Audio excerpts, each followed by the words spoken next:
ভারত হয়ে বাংলাদেশে ঢুকছে কৃত্রিম ডিম। অবিকল ডিমের মতো দেখতে জিনিসটি তৈরি হয় বিভিন্ন রাসায়নিকের মিশ্রণে। খাওয়ার সময় নাকি বোঝার উপায় থাকে না এটা আসল নাকি নকল। যমুনা নিউজের অনুসন্ধানে পাওয়া গেছে এমন ডিমের খোঁজ। আমাদের নিয়মিত আয়োজন আমাদের খাদ্যে আজও থাকছে আখলাকুস সাফার রিপোর্ট। খনিজ, ক্যালসিয়াম, ভিটামিন ও স্নেহজাতীয় উপাদান সব মিলিয়ে সুষম খাবার এই ডিম। প্রায় প্রতিদিনের খাবার তালিকায় থাকে এর উপস্থিতি। কিন্তু এই ডিমেও নাকি ভেজাল হচ্ছে। সন্দেহ থেকেই বাজারের এমন দুটি ডিম নিয়ে যমুনা নিউজ হাজির হয় কৃষি গবেষণা ইনস্টিটিউটে। পরীক্ষা নিরীক্ষার পর এই বিজ্ঞানী জানালেন এর একটি আসল, একটি নকল। পচনশীল কিছু জিনিস আছে এর ভিতরে, যেন অ্যালুমিনিয়াম দেয়, অন্যান্য জিনিস দেয়, এটা থেকে ব্যাড স্মেল আসতে পারে। এর জন্য কিন্তু ওখানে দেখা যায় যে বেশ কিছু প্রিজারভেটিভ দিয়ে দিচ্ছে যাতে দীর্ঘদিন এই ডিমটা ভালো থাকে। ইন্টারনেট খোঁজে এর সত্যতাও পাওয়া গেল। সরাসরি ক্যালসিয়াম ক্লোরাইড ও কালারিং ডাই দিয়ে তৈরি হয় গাঢ় হলুদ রঙের কুসুম। তার উপর পাতলা স্বচ্ছ রাসায়নিকের আবরণ। এরপর আরো কিছু রাসায়নিকের মিশ্রণে তৈরি হচ্ছে ডিমের সাদা অংশটি।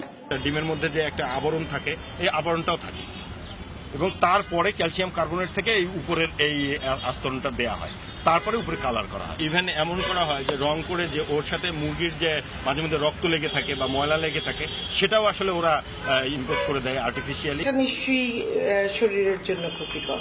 এটা হয়তো আরো 10 বছর 20 বছর পরে যে এই ক্ষতিটা আমি বুঝতে পারবো। খালি চোখে পার্থক্য বোঝা না গেলেও বাল্বের আলোয় সেই পার্থক্যটি পরিষ্কার।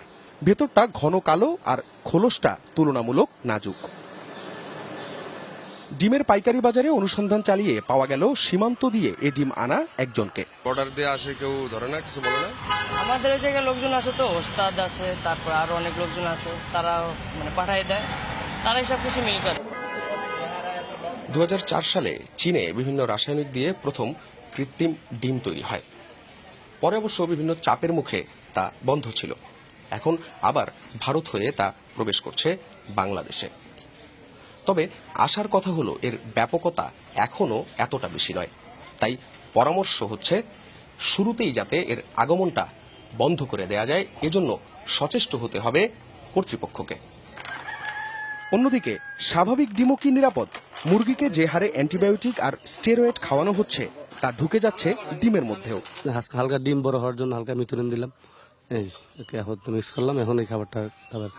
মন্ত্রণালয়ের যারা আছে এগুলোকে মনিটরিং করার জন্য তাদের দেখা, এবং এই ধরনের অ্যান্টিবায়োটিক যারা বিক্রি করছে তাদের সেখানেও একটা নিয়ন্ত্রণ রাখা। আখলাকুস সাফা, যমুনা নিউজ, ঢাকা।